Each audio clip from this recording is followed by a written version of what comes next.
Welcome to the Rainmaker Multiplier on Demand, a podcast for leading financial professionals, or rainmakers, and their teams that offer support for securing a successful future. From marketing help to staffing structure, listen and subscribe for actionable insights from advisors and skilled professionals alike. Welcome, everybody. This is a fun topic because it's something that we've been dealing with at JL Smith for, it's been like a 3-year project, I feel like. Fun little bit of background. We've been trying to figure out how to deal with just capacity issues that we've been facing at JL Smith and just the abundance of small accounts that I'm going to take a lot of responsibility for because many years ago, and I know many of you can relate to this, but when I was starting in the industry, there was no client minimums. And so over the years, you accumulate an abundance of people that really don't quite fit what the model is today. Today, we have a firm minimum of $500,000 of investable assets. And honestly, we even screen those people pretty hard in fit calls. Our quasi kind of real minimum is 750. We only bring the people at 500 to 750 that have additional opportunity or younger. So we've become quite a bit more selective over the years, but ultimately we have an abundance of clients that are below those levels. And so over the last few years, we spent quite a bit of time combing through every one of those relationships, looking at who they're related to, who they know, how they were introduced to the firm, what other held away assets they have, and what the opportunities are for the future. We didn't really have a firm minimum, I think, until about 5 years ago. That's about right. Right. And then starting to look at 2 or 3 years ago in our existing client base and saying, listen, this isn't even fair to them. We're kind of almost ignoring them, right? We're more reactive, not proactive. These clients that we're losing money on. And because we know we're losing money on them, and it's not fair to them that we're not giving them the level of service that they ultimately deserve, that another advisor that is at a different stage in their career or has a different level of capability to serve smaller clients and not larger ones, like we have that capability, would treat them like gold, right? And that's what I want you to think about, because I hear it all the time, like, oh, I feel bad, right? I brought these clients on. I feel bad. I owe them. I'm obligated to them. But here's what you have to understand is the fact that you're not going to give them the level of nurturing and attention that they could get from somebody else that would really treat them like a treasure. And so that's one thing that you have to think about. The other thing you have to think about is you've done all the heavy lifting, right? You've actually done the financial plan, put the products and portfolios in place. Now they just need to be serviced. So somebody else taking over those clients, the heavy lifting's been done. And that's why it is such a treasure. Now we have the ability to say, hey, go see this advisor. And we have a revenue agreement with that of the people that we're sending if they bring them on as clients. So it's a win-win. We found a solve for the prospects below the firm minimum of 500,000.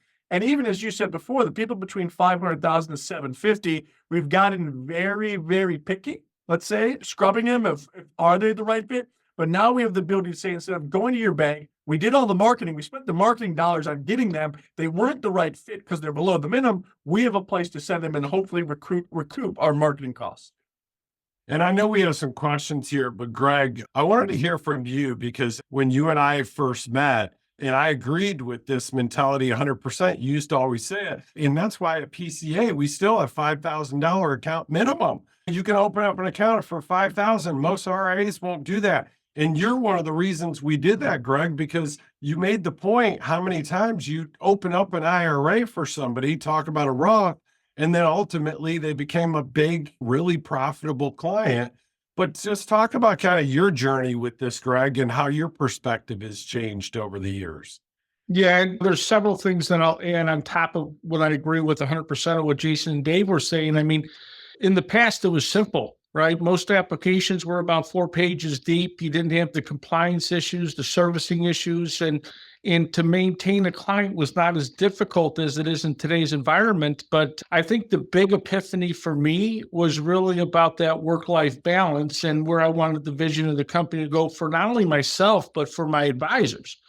So like Jason's office, I have several advisors here, and I really wasn't doing a very good service to them either, to create a capacity issue where they just can't maintain not only the non-lucrative clients for the client, but the more lucrative ones, the A relationships, right? The diamond relationships, and having the focus on creating better advocates with it. And that's all part of what this is related to.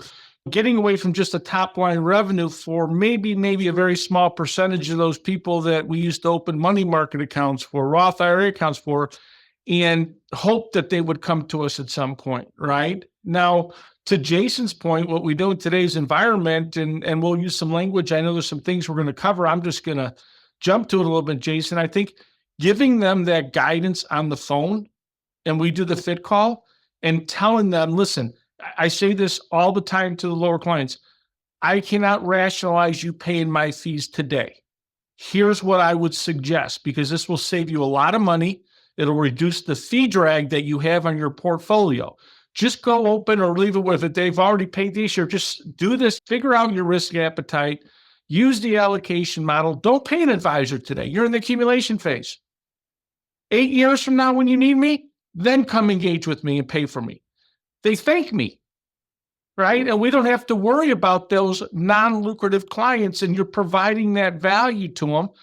And then more importantly, I think, Jason, this was your guidance, just going down and telling your advisors to say, look at your top clients, look at the revenue there. And then I had to look at a couple of lower ones, and you realize that you're not even getting paid $50 a month to maintain the type of service that you want to maintain with these clients, because we could all say, oh, we'll give them a lower service. But that's not how we're built, right?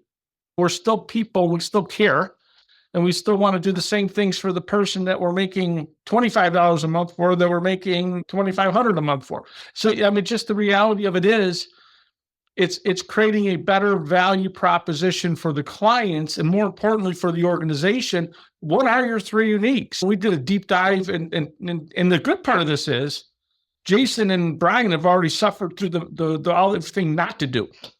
Right. So they gave us a better path to do it more quickly and more defined. But, we look at depth and breadth of service, tax management, and bucket plan process. That's our 3 uniques. How much of that are you going to provide for somebody under $500,000? You're just not. Right. And so it's really about where you want to see your company go, and doing it in a way that allows them to have a path and rationalize why they shouldn't engage with you, or why they need to disengage with you. We have a lot of our smaller broker-dealer clients, and if they're not above a moderate allocation, I'm like, listen, the way the fixed rate environment is today, would you be happy with 5% guaranteed for the next 5 years? Yes. Let's do this. Stop paying me a fee, and let's just put it in something that's guaranteed, and you're set. I mean, this is an opportunity we haven't had in over a decade in our industry with fixed rates where it is, and that type of maintenance is far less than the compliance issues that you have.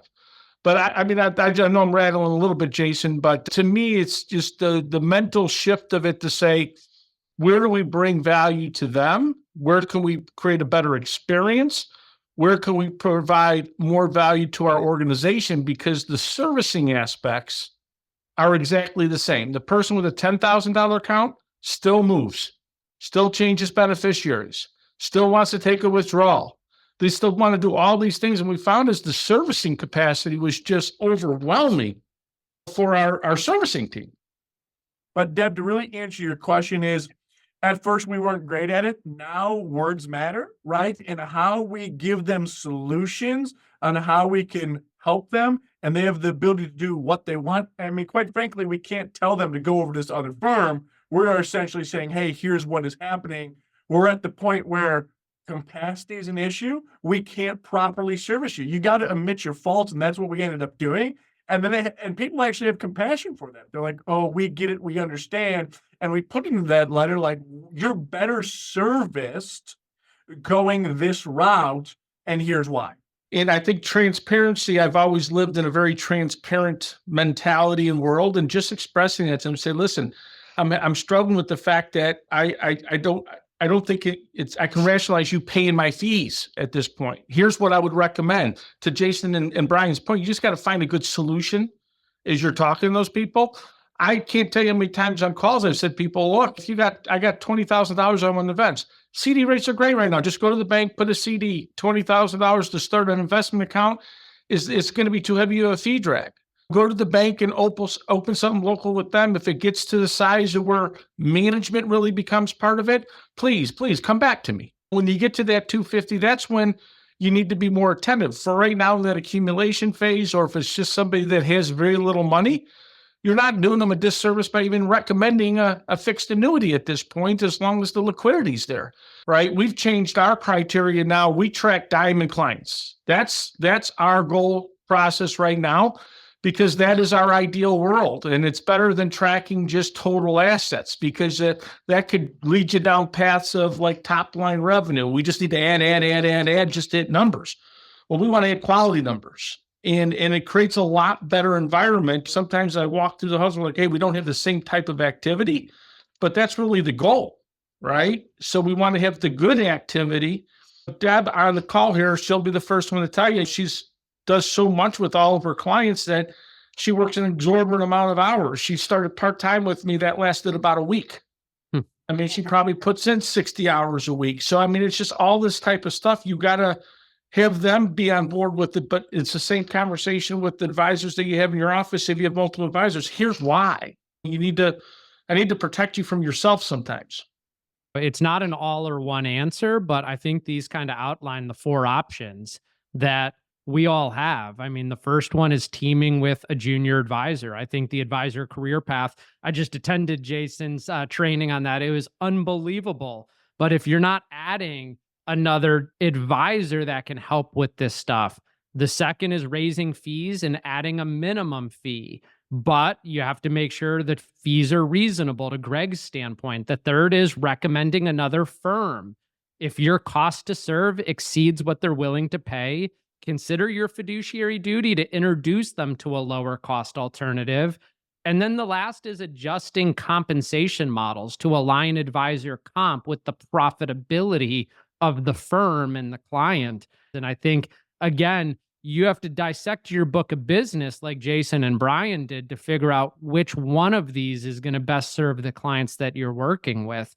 And we knew that they would be better served, intended to, and valued by another fiduciary. I do these fit calls all the time, especially with younger accumulators who are the ones that tend to not have the AUM to be able to meet the minimums. And like the best advice you could give them is just go allocate into a diversified passive ETF portfolio or index funds. Yep. Do it for the next 10 years and then call your office once they've accumulated a substantial amount of money. And if they need income tax planning and management, charge them a separate fee to deliver that to them. If they need financial planning, charge them a separate fee, but don't take on the burden of having to support all of the fiduciary requirements that you have of having them be an investment management client. And they will thank you for that advice. I guarantee you. I mean, I do it like Dave all the time. And I just rationalize like, listen, you don't need to pay for me right now. And I say me as like the organization. If they don't need it yet, it's an easy thing to say, just do this. You won't have the fee drag. You'll be in a better place 10 years from now. Then come see me. And they say, thank you so much for giving me the guidance. Well, what a great panel. This is a little peek behind the curtain of what the panel's going to look like for Brian and Greg and Dave at the Mastermind Collegium in Pittsburgh. Thanks for joining us, and we'll see you on the next coffee break. Thanks for tuning in. This podcast was brought to you by C2P, an organization whose purpose is to educate, train, grow, and support holistic financial advisors so families can achieve true prosperity. Never miss an episode by subscribing now to discover new resources and strategies. Visit c2penterprises.com to learn how we can help scale and secure your business. At the time of delivery and any subsequent publishing, information was deemed reliable, but is subject to change by the time of listening or viewing. The contents of this piece include options and projections of C2P, are subject to change, and are for informational purposes only. The information provided in this presentation is not intended to be individual investment, tax, or legal advice.